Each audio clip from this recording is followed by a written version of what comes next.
Karimnagar parliament నియోజకవర్గంలోని కరీంనగర్లో కేంద్ర ప్రభుత్వ నిధులతో నిర్వహిస్తున్నటువంటి రైల్వే అభివృద్ధి పనులను పరిశీలించడానికి రావడం జరిగింది.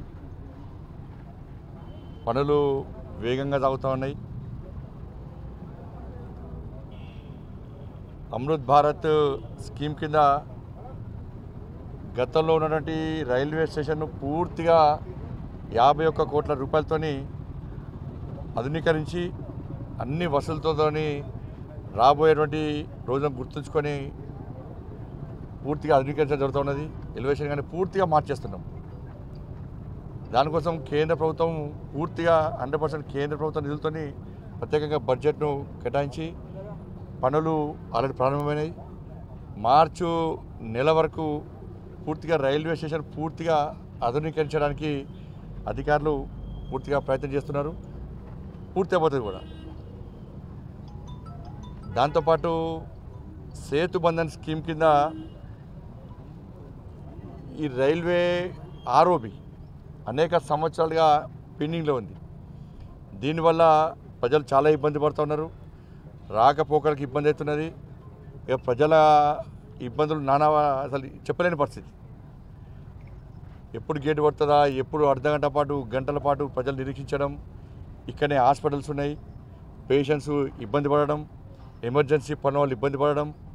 దీనివల్ల ఈ చుట్టుపక్కల ప్రాంతాలు కూడా ఇబ్బందులు. హైవేలలో ఈ ఆర్ఓబీస్ కానీ ఈ పూర్తి పనులు చేయడంలో ఆయా రాష్ట్ర ప్రభుత్వాలు సహకరిస్తలేవు. వాళ్ళ వాటా ఇస్తలేవని చెప్పి భావించిన కేంద్ర ప్రభుత్వము 100% నిధులు, పూర్తి స్థాయి నిధులు కేంద్ర ప్రభుత్వాన్ని. ఆ స్కీమ్ పేరు సేతు బంధన్.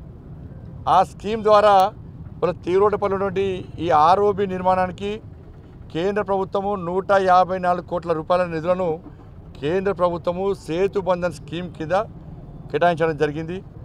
ఇలా పనులు సాగుతున్నాయి. సంవత్సరం లోపల పూర్తి పనులు అయిపోతాయి.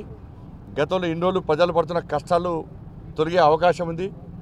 నరేంద్ర మోడీ గారు, నితిన్ గడ్కరీ గారు, రైల్వే మినిస్టర్ గారు వీళ్ళందరూ కూడా ఇవాళ ఈ ప్రజలు పడుతున్న బాధలను వాళ్ళ దృష్టి తీసుకొచ్చిన వెంటనే స్కీమ్ను మార్చి సేతు బంధన్ స్కీమ్ కింద దీన్ని నిధులు కేటాయించడం నిజంగా చాలా సంతోషం. వారు ప్రత్యేకంగా కూడా కలిసి కృతజ్ఞతలు చెప్పడం జరిగింది. ఇది ఎవరు ఊహించని విధంగా అనేక సంవత్సరాల ప్రజలు పడుతున్న ఇబ్బందులు దృష్టిలో ఉంచుకొని ప్రజల కష్టాలు తీర్చడానికి నరేంద్ర మోడీ గారి ప్రభుత్వం 154 కోట్ల రూపాయలు పూర్తి నిధులు కేంద్ర ప్రభుత్వం ద్వారా ఇలా పనులు ప్రారంభమైనాయి. ల్యాండ్ ఎక్విజిషన్ సంబంధించి రాష్ట్ర ప్రభుత్వం ముందుకు రావాలి. దాని తగ్గట్టుగా ఇలా ప్రజల యొక్క అభ్యర్థనలను రాష్ట్ర ప్రభుత్వము గమనించాల్సి ఉంది. వాళ్ళ సమస్యలు పరిష్కరించాలి. ఈ అభివృద్ధి పనికి రాష్ట్ర ప్రభుత్వం సహకరించాలి. వాళ్ళు చేయాల్సిన పని రాష్ట్ర ప్రభుత్వం చేయాల్సిన పని చేయాలి. గతంలో ప్రభుత్వం సహకరించలే. ఈ ప్రభుత్వం సహకరిస్తున్న విశ్వాసం నమ్మకం ఉంది. సహకరించాలి కూడా. అందరూ కలిసి చేయాల్సిన పని. కానీ రాష్ట్ర ప్రభుత్వం మీద భారం పడకుండా రాష్ట్ర ప్రభుత్వం సహకరించకపోవడం వల్ల కేంద్రం పూర్తిగా తెలుస్తున్నది. కాబట్టి ఈ భూసేకరణ విషయంలో ప్రజలతో చర్చించడం, వాళ్ళని ఒప్పించడం, వాళ్ళని మెప్పించడం, వాళ్ళ సమస్యలు పరిష్కరించాల్సిన బాధ్యత రాష్ట్ర ప్రభుత్వం ఉంది. కాబట్టి రాష్ట్ర ప్రభుత్వం సహకరించాల్సిందిగా కోరుతున్నాను. కాంట్రాక్టర్లు కానీ సంబంధిత అధికారులు కూడా ఆదేశించడం జరిగింది. ఎట్టి పరిస్థితుల్లో ఈ పనులు జరుగుతున్న సమయంలో తాత్కాలికంగా ఆ రోడ్డు మరమ్మతులు చేపట్టాలి. వాటర్ క్యూరింగ్ జరగాలి. దుమ్ము ధూళి రాకుండా వాటర్ను ఉపయోగించాలి. ఈ పని నడుతుందని చెప్పి సంవత్సరాల పాటు ప్రజలను ఇబ్బంది పెట్టే ప్రయత్నం చేయొద్దని చెప్పి కూడా కాంట్రాక్టర్కు అధికారులకు కూడా సూచించడం జరిగింది. ఎవరికి ఏ ఇబ్బంది కాకుండా త్వరితగతిన ఈ పనులు పూర్తయింది. రాష్ట్రాభివృద్ధి కోసం కేసీఆర్ రక్తాన్ని చిందించారు కేటీఆర్ అన్నారు. మందు తాగిండు. రక్తం ఎక్కడ? రక్తం 2 పెగ్గులు తాగాల్సిన కేసీఆర్ ఒక్క ఫుల్ బాటిల్ తాగిండు. ఇంకా రక్తం ఎక్కడ? రక్తం చిందించిండే. పేదోళ్ళ రక్తం తాగిండు.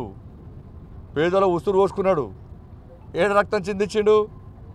రక్తం ఏం చిందించిన భారతీయ జనతా పార్టీ కార్యకర్తలు రక్తం చిందించాం. తెలంగాణ రాష్ట్రాన్ని కేసీఆర్ అనే మూర్ఖత్వ పాలన నుంచి కాపాడడానికి ఇలా భారతీయ జనతా పార్టీ కార్యకర్తలు రక్తం చిందించారు. లాఠీ దెబ్బలు తిన్నాం. మేము జైళ్ళకి పోయినాం. రౌడీ షీట్స్ ఓపెన్ చేసిండ్రు. రాళ్ళ దాడి చేసిండ్రు. కోడుగులతో దాడి చేసిర్రు. కేసీఆర్ కుటుంబం ఒక ప్రాంతానికి వస్తుంటే భారతీయ జనతా పార్టీ కార్యకర్తలను 2 రోజుల పాటు నిర్బంధించారు. ఇవాళ ఒక్కొక్కరు భారతీయ జనతా పార్టీ కార్యకర్తలు 20-30 కేసులు పెట్టిరు. ఇవాళ ఏం రక్తం చిందించుడు కేసీఆర్? సిగ్గుండాలి అనేటోళ్ళకు. మీరు రక్తం చిందిస్తే మిమ్మల్ని ఇంట్లో ఎందుకు కూర్చోబెడతారు? మిమ్మల్ని ఇంకా అధికారం ఉన్నటువంటి అహంకారం కేసీఆర్ కుటుంబంలో కూడా, కేసీఆర్ కొడుకులు కూడా కనబడుతుంది. ఇంకా మీరు అధికారంలో లేరు. ఒక్కటి చెప్పదలుచుకున్నాను, నిజంగా భారతీయ జనతా పార్టీ ప్రభుత్వము ఏర్పడేది ఉంటే ఇప్పటికే కేసీఆర్ కొడుకును ఆయన మేము విచారణ చెప్పి లోపల నొక్కుతున్నాను. గ్యారెంటీ లోపల నొక్కుతున్నాను. గ్యారెంటీ కేసీఆర్ కొడుకును ఈ నెల రోజుల లోపల భారతీయ జనతా ప్రభుత్వం ఏర్పడితే కేసీఆర్ కొడుకును పక్కా లోపడెత్తినాను. నేనైతే గ్యారెంటీ లోపడెత్తాం. ఆయన చేసిన అరాచకాలు, ఆయన పాల్పడ్డ అవినీతి ఇంత అంత కాదు, ప్రజలు పెట్టిన అరాచకాలు, భారతీయ జనతా పార్టీ కార్యకర్తలు పెట్టిన ఇబ్బందులను ఇప్పటికీ గుర్తొస్తాయన్న అవన్నీ కూడా. అబ్బబ్బబ్బబ్బా ఏం అరాచకమన్నా భారతీయ జనతా పార్టీ కార్యకర్తలు ఎంత కొట్టిరనబ్బా. ఇలా కొనుగోలు కేంద్రాలు పోతే కొడుతుంది, టీఎస్పీఎస్ పేపర్ మీద లీకేజ్ మీద కొట్లాడితే కొడుతుంది, మహిళల మీద అత్యాచారాలు జరిగితే దాన్ని వ్యతిరేకిస్తే కొడుతుంది, 317 జీవోకు వ్యతిరేకంగా కొట్లాడితే సవరించమని కొట్లాడితే కొడుతుంది, ఆర్టీసీ సమస్యలను కొట్లాడితే కొడుతుంది, అంగన్వాడీ సమస్యలు కానీ, అవుట్సోర్సింగ్ ఉద్యోగస్తుల సమస్యలు కానీ, వీఆర్ఓల సమస్యల మీద కానీ మేము మాట్లాడితే కొడుతుంది. ఏది మాట్లాడినా కొట్టిపిస్తుంది.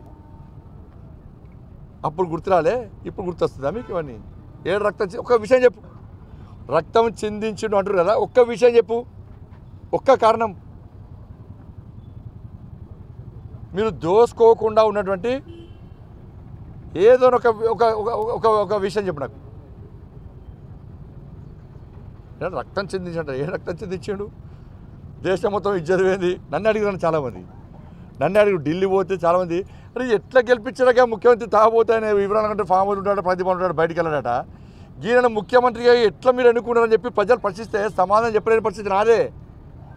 ఇట్లా తెలంగాణ ప్రజలు ఏడికి పోయినా కూడా, ఏ రాష్ట్రానికి పోయినా కూడా ఇదే ప్రశ్న, ఇది ఒకటే ప్రశ్న. అందుకే ప్రజలు ఇలా కూర్చోబెట్టారు. ధన్యవాదాలు.